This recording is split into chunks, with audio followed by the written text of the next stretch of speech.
Hi folks, this is Mohan Raghavan. Today we are going to see Python automation series. In this series we are going to see unit testing advanced framework Pytest. In previous video we have covered the introduction about the unit test, the default unit testing framework available in Python. So today we are going to see a brief introduction about the Pytest and some of the decorators available in the Pytest and what are the different kinds of advantages over the unit testing when you compare with Pytest. So let's start with Pytest. Pytest introduction. So Pytest is advanced unit test framework available for the Python. However, we need to install this Pytest explicitly, whereas unit test is default framework available with the Python. So how to install the Pytest? It's a simple command line.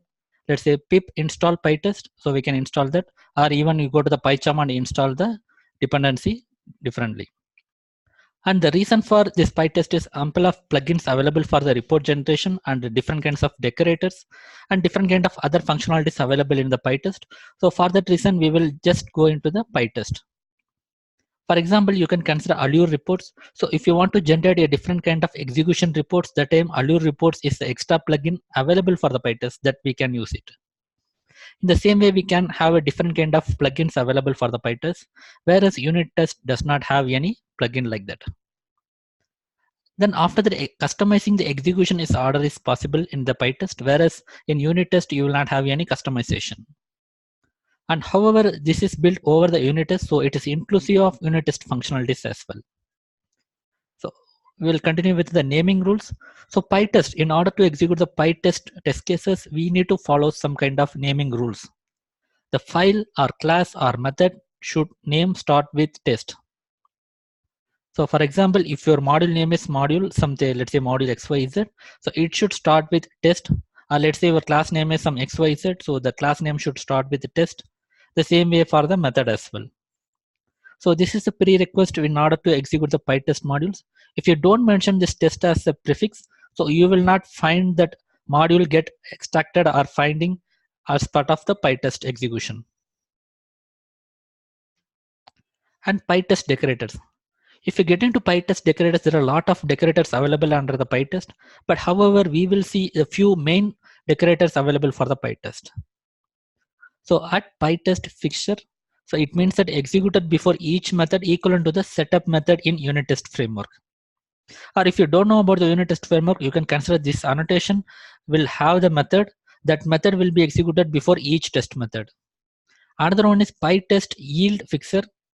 So this code written, actually this method will have yield keyword.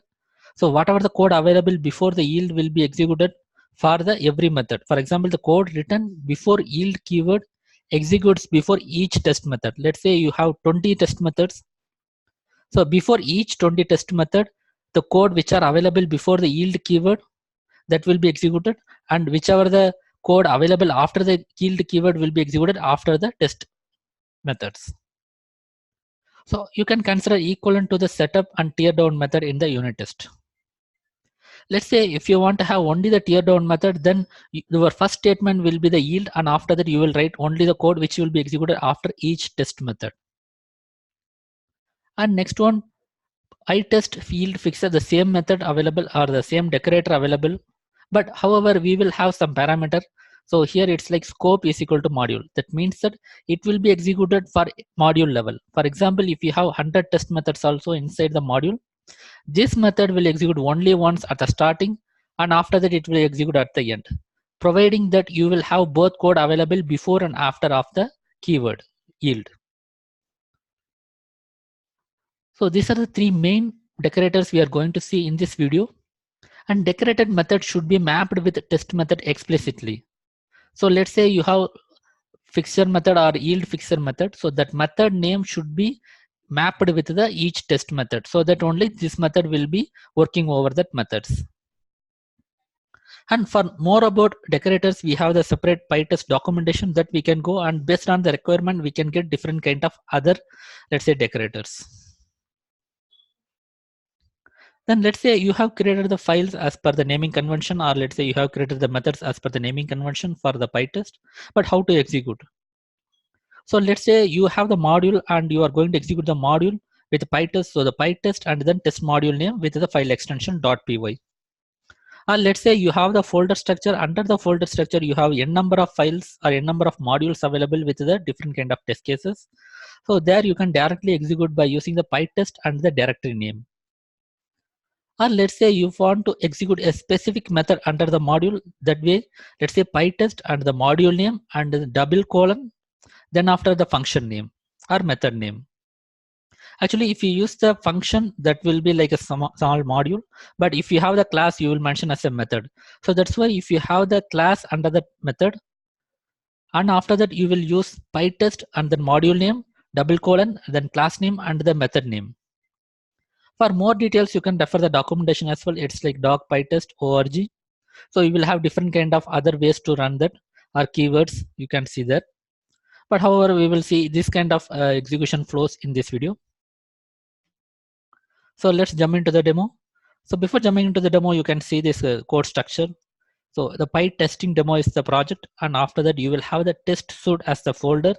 Under that I will have only one module which is called test_case.py. As you see, the folder name and the test case, or let's say module name, starts with test. So we follow the naming rules. And let's get into the code inside. So test_case.py. First I'm importing the Pytest. And after that I'm using the @pytest yield fixer scope is equal to module. That means that this method will be executed only once before and after for each test method. So what are the code will be available before the yield that will be executed for each test method before execution.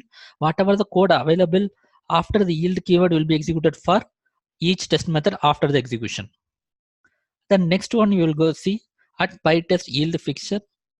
So this is the normal way. So it will be executed for each test method. So whatever the statements available before the yield under that method will be executed for each test method, and whatever the code available after the yield keyword will be executed after the each test method. Then as usual, we have the three different test cases which starts with the test. So as you see that the naming convention has been followed here, so there is no issues. Test_tc1 and test_tc2, test_tc3. These are the three different test methods I have. And as you see in the, let's say, parameters, I just mapped the method names which are like a before method, after method, or let's say setup or tear down methods. So those methods I just mapped. You can see the name of setup underscore and tear down for module wise, which is first method. And after that, setup and tear down for each test method, which is the second method, which will be executed for each test method. So these two methods has been mapped with three test cases. So these are the code snippet analysis. So let's go into the code and really execute and see how it goes. So our code is here clear. So we have seen a different kind of ways execution. So let's say first Pytest, and I'm just going to execute directly the suite name. So that means that I'm giving the folder structure here. So whatever under that folder structure, it has to pick. So you can see it's executed, but you could not see any output results because I have not given any parameters. So for that reason, you can just give verbose. It should be -v verbose, enter. Now you can see the detailed status for each item. However, if you see the code snippet, you can clearly understand there are print statements are available, but in our output, we have not seen any print statement. In order to see the print statement, you need to add one more argument, which is like -s.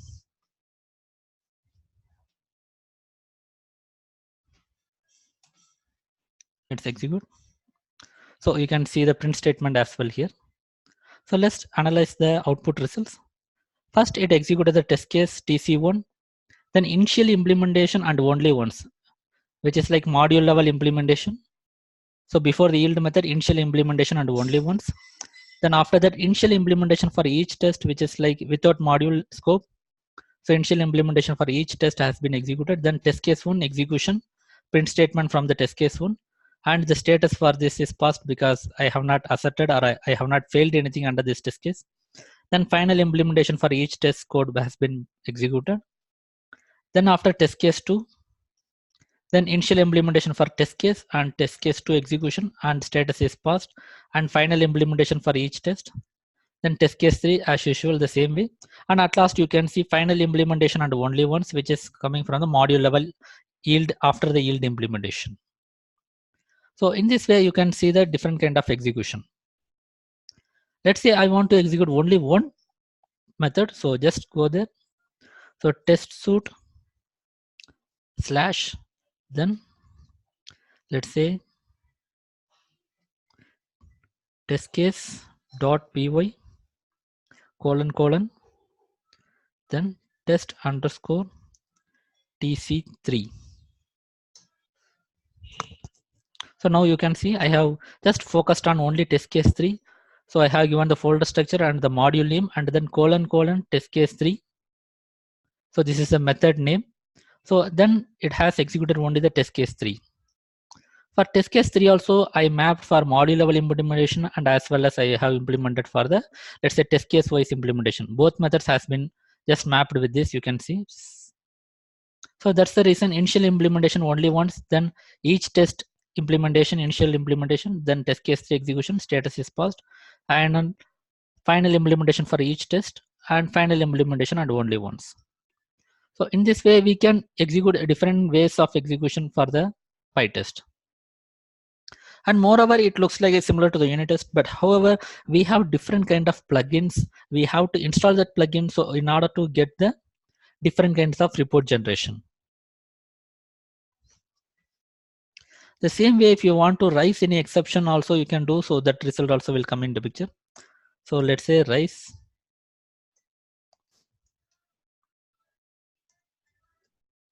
exception, so save it.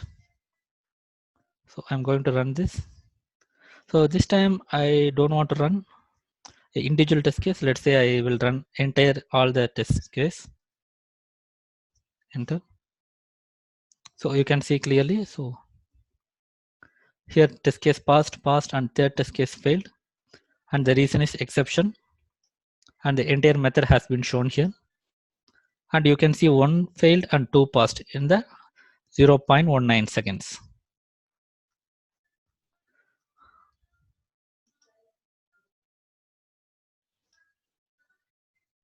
So this is all about the Pytest, and this is just only introduction.